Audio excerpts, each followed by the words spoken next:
হেন কোনো অন্যায় নাই, হেন কোনো অত্যাচার নাই, তারা করে নাই। জনগণ এতটাই অতিষ্ঠ বা এতটাই অত্যাচারিত ছিল যে এখন আওয়ামী লীগ করে এরকম নাম শুনলেই তার উপরে তারা চড়াও হচ্ছে।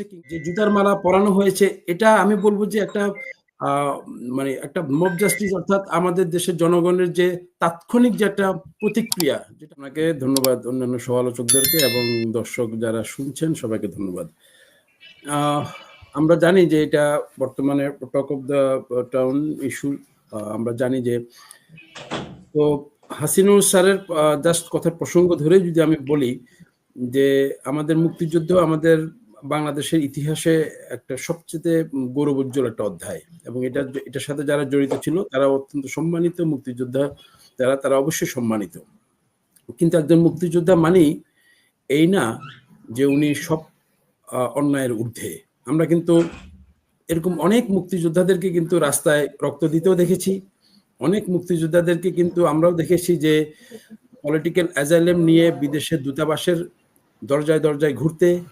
এমনও অনেক মুক্তিযোদ্ধাকে দেখেছি যারা দেশের মাটিতে মৃত্যুবরণ করার ইচ্ছা মানে করেও কিন্তু দেশের মাটিতে মৃত্যুবরণও করতে পারেন নাই। অর্থাৎ দেশের থেকে অনেক দূরে থেকেও মৃত্যুবরণ করেছেন। পাসপোর্টবিহীন অবস্থায় উনি ওনার জীবন অবসান ঘটেছেন। রাস্তাঘাটে আমরা অনেককে দেখেছি মুক্তিযোদ্ধা অপমানিত হতে, অনেক মুক্তিযোদ্ধাদেরকে দেখেছি আমরা আবার রাজনৈতিক বিভিন্ন প্রেক্ষাপটে বিভিন্ন সময় সুবিধাজনক অবস্থানে যাওয়ার জন্য পোল্টি মারতে। আবার আমরা অনেক মুক্তিযোদ্ধা দেখেছি উনি মুক্তিযুদ্ধ করেছেন, ডেফিনেটলি উনি সম্মানিত ব্যক্তি, কিন্তু উনি কিন্তু দুর্নীতিতে আবার আতঙ্ক নিমজ্জিত ছিলেন। আমরা যদি এ ধরনের ঘটনাগুলোকে যদি পুরোপুরি পর্যালোচনা করি, তাহলে মুক্তিযুদ্ধটা এক জায়গায়, উনি মুক্তিযুদ্ধ করেছেন সেটা এক জায়গায়, কিন্তু একজন ভালো মানুষ উনি মুক্তিযুদ্ধ করেছেন বলে সারা জীবন যে উনি যে সমস্ত আইনের ঊর্ধ্বে উঠে যাবেন, সমস্ত অন্যায় থেকে উনি যে নিস্তার পেয়ে যাবেন, সেটাও যেমন আমি কোনোভাবে সমর্থন করব না। তাকে অবশ্যই তার কৃতকর্মের জন্য ফল ভোগ করতে হবে।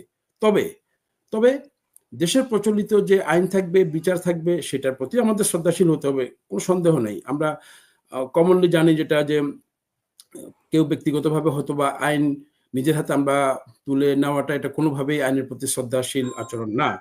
তবে যে জুতার মালা পরানো হয়েছে, এটা আমি বলবো যে একটা মানে একটা মব জাস্টিস, অর্থাৎ আমাদের দেশের জনগণের যে তাৎক্ষণিক যে একটা প্রতিক্রিয়া, যেটা হাসিনুর স্যারও একটু টাচ করেছেন যে বিগত আওয়ামী লীগ সরকার কি করে নাই। হেন কোনো অন্যায় নাই, হেন কোনো অত্যাচার নাই, তারা করে নাই। জনগণ এতটাই অতিষ্ঠ বা এতটাই অত্যাচারিত ছিল যে এখন আওয়ামী লীগ করে এরকম নাম শুনলেই তার উপরে তারা চড়াও হচ্ছে, কিংবা তাকে তাদের ক্ষোভ যে তারা প্রকাশ করছে সেটার আওতায় তারা চলে আসতেছে। পরবর্তীতে বিবেচনা আসতেছে সে কি ছিল না ছিল, সে কি ভালো মানুষ ছিল না খারাপ মানুষ ছিল, সে মুক্তিযোদ্ধা ছিল কি না ছিল। অর্থাৎ তাৎক্ষণিকভাবেই তাদের ক্ষোভের বহিঃপ্রকাশটা কিন্তু সত্যিকার অর্থে কিন্তু আওয়ামী লীগ করে, এবং আওয়ামী লীগের নেতা বা নেত্রী কিংবা আওয়ামী লীগের কর্মী এই জন্য।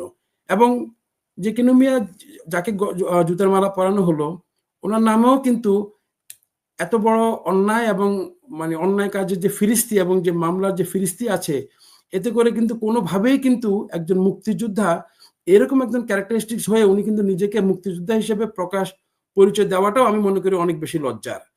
যে একজন মুক্তিযোদ্ধা হয়ে উনি এই ধরনের অন্যায় করবেন, আবার জাতির সামনে উনি নিজেকে মুক্তিযোদ্ধা হিসেবে সেই মুক্তিযুদ্ধটাকে পুঁজি করে, মুক্তিযোদ্ধার সেই লেবাসটাকে উনি ইউজ করে, তকমাটাকে ইউজ করে উনি আবার অন্যায় থেকে মাপ চাওয়ার জন্য মানুষের সেন্টিমেন্টটাকে ইউজ করবেন, এটাও একটা মুক্তিযোদ্ধার জন্য অনেক বড় একটা লজ্জার বিষয়। আমি মনে করি যে অন্যান্য যারা মুক্তিযোদ্ধা আছেন তারাও তাদের প্রতি বরঞ্চ কেনু মিয়া তাদের প্রতি অসম্মান করেছেন, যে যারা দেশের জন্য মুক্তিযুদ্ধ করেছে, এই দেশটাকে স্বাধীন করার জন্য, দেশটাকে একটা সুন্দর বাংলাদেশ গড়ে তোলার জন্য। সেরকম একজন লোক আজকে বাংলাদেশে এরকম তার বিরুদ্ধে এরকম অভিযোগ বা এই ধরনের অন্যায় কার্যক্রমে উনি লিপ্ত ছিলেন, এবং যার ব্যাকগ্রাউন্ড কিংবা যার কর্মকাণ্ড এরকম, এটা আমি মনে করি যে উনি অন্য যারা মুক্তিযোদ্ধা আছেন তাদেরকেও উনি অপমানিত করেছেন।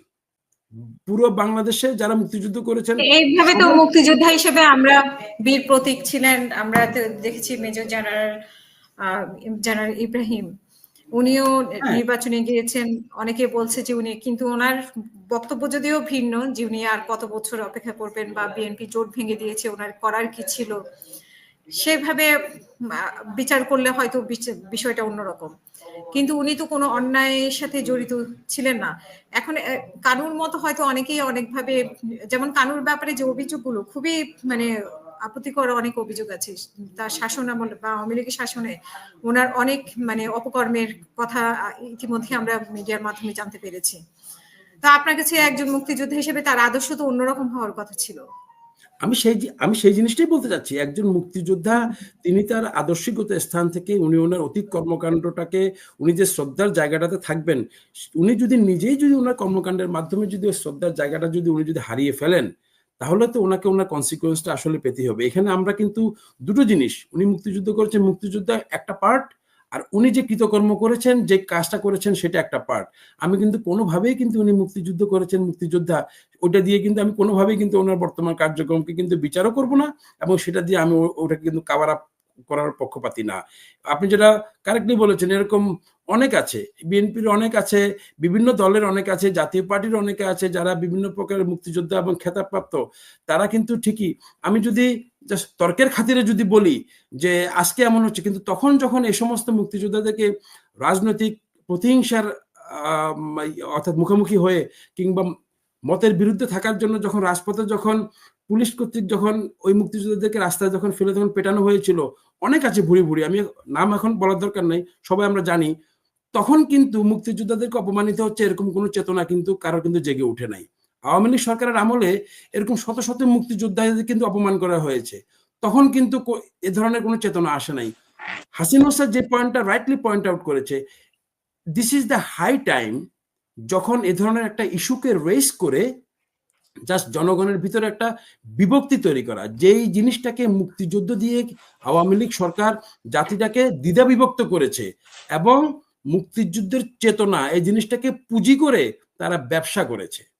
সো আবারও কিন্তু তারা এই যে আমাদের যেটা আনস্টেবল একটা সিচুয়েশন, এবং আমরা যে একটা টোটাল ইন্ডিয়ান একটা কনস্পিরেসি, কিংবা আমাদের যারা আমাদের সাথে যারা আমাদের এগেনস্টে কনস্পিরেসি, তাদের কনস্পিরেসির এই যে একটা সময়, এই সময়ে কিন্তু মুক্তিযোদ্ধা এই ইস্যুটা কিন্তু খুবই একটা বার্নিং একটা ইস্যু, তারা কিন্তু রাইটলি একটা ইস্যু কিন্তু পেয়ে গেছে, এবং এই জিনিসটাকে তারাই কিন্তু অ্যাগ্রিভেটেড করছে। আপনি এই ব্যবহার অনুষ্ঠানে আজকে করছেন। আজকে এই বিষয়টাকে আনলেন, আলোচনা করছেন, তার মানে আপনিও কিন্তু গুরুত্ব দিচ্ছেন, পত্রিকাগুলো গুরুত্ব দিচ্ছে, মিডিয়া গুরুত্ব দিচ্ছে, এটা নিয়ে আলোচনা হচ্ছে। আপনি আপনি দেখেন ইন্ডিয়ান চ্যানেলগুলো খুলে দেখেন, আর টিভি থেকে সে ময়ূরপঙ্খী কিন্তু অলরেডি মনে নাচানাচি শুরু করে দিছে। তো এভাবে কিন্তু আমরাই কিন্তু বরঞ্চ এই ইস্যুটাকে আরো বেশি রেজ করতেছি। আমার মনে হয় যার যার কর্মকাণ্ডের জন্য শেষে যে ফলটা ভোগ করবেন সেটা ভোগ করবেন। ডেফিনেটলি আমি ডেফিনেটলি বলবো, আবারও বলছি, আইন হয়তো আমরা নিজের হাতে তুলে নেব না, কিন্তু তাই বলে যে উনি মুক্তিযোদ্ধা হিসেবে যে উনি মাপ পেয়ে যাবেন ওনার কৃতকর্মের জন্য, ওনাকে যে আমি যে একদম নিষ্পাপ হিসাবে কিন্তু মুক্তিযোদ্ধা হিসেবে সবকিছু থেকে খালাস করে দেব, কিন্তু তাই এটা বলে জুতার মালা কেন, জুতার মালা কেন? আমি সেই জিনিসটা বলতেছি। সেই জিনিসটাকে আমি পার্টিকুলারলি যদি আমি এক্স্যাক্টলি বলি, হয়তোবা জনগণের ক্ষোভের বহিঃপ্রকাশটা হয়তো এভাবে না হয়, হয়তো ডিফারেন্ট ভাবে হলে আর একটু ভালো হতো। আমি সেটা বলছি যে কোনোভাবেই না, হয়তোবা অনেকে বলছেন যে যারা নির্যাতিত হয়েছে ওনার দ্বারা, যারা লাঞ্ছিত হয়েছে তারাই ওনাকে লাঞ্ছনা করেছে। দেখেন, এখন যদি আপনি যদি লাঞ্ছিত হওয়ার বদলে যদি আপনিও লাঞ্ছিত করে যান, তাহলে তো আপনিও তার মতো হয়ে গেলেন। কেউ যদি আপনাকে যদি চড় মারে, আপনিও যদি চড় মারেন, তাহলে তার মতো হয়ে গেল। ডেফিনেটলি এখানে কিন্তু একটা ম্যাচিউরড এবং একটা কারেক্ট হ্যান্ডলিং এর ব্যাপার আছে। আমাকে কিন্তু স্মার্ট এবং ম্যাচিউরডলি কিন্তু হ্যান্ডেল করতে হবে। কেউ যদি এটা একটা খারাপ কাজ, আমরা জানি অতীতে আওয়ামী লীগ সরকার এরকম করেছে, আমরা কিন্তু ওটা কিন্তু ঘৃণা ভরে প্রত্যাখ্যান করেছি। এখনো যদি আমিও যদি সেই কাজটা করি, তাহলে আওয়ামী লীগের সাথে আমার তো পার্থক্য নেই। ডেফিনেটলি আমি এটাকে টেক কেয়ার করব, অন্যায়টাকে আমি কোনোভাবেই সমর্থন করব না, তাকে তার কৃতকর্মের জন্য অবশ্যই তাকে তার পাওনাটা দেব, but it has to be within the law. আইনের মধ্যে থেকে আমাকে দিতে হবে। আমি আমার ক্ষোভটাকে, আমার আবেগটাকে একটু সংবরণ করব, ক্ষোভটাকে এমনভাবে প্রকাশ করব সেটা যাতে এমন কোনো দৃষ্টিকটু না হয়, কিংবা এটা আমার যারা কাউন্টার ফেজে আছে বা যারা কাউন্টার পার্টে আছে তাদের হাতে আমি যাতে এমন কোনো ট্রাম্প কার্ড তুলে না দেই, তারা সেটা নিয়ে আবার নতুন করে এরকম একটা ইস্যু তৈরি করে এই যে দেশটাকে আবার মুক্তিযোদ্ধা দুইটা গ্রুপ দিয়ে ভাগ করবে, এবং এটার মধ্যে কিন্তু কাল পরশু কিন্তু চলে আসবে চেতনা বিরোধী, চেতনার বক্তব্য চলে আসবে, সেই চেতনার পুঁজি চলে আসবে। কিন্তু এগুলো নিয়ে সত্যিকার অর্থে এটাকে অ্যাপার্ট ফ্রম যতটাই আমরা এটাকে বক্তব্য থেকে দূরে রাখতে পারবো, ততই আমি মনে করি যে মঙ্গল। আমরা দ্বিধা বিভক্তির পথ থেকে কিন্তু আমরা কিন্তু দূরে থাকবো। অসংখ্য ধন্যবাদ। আমি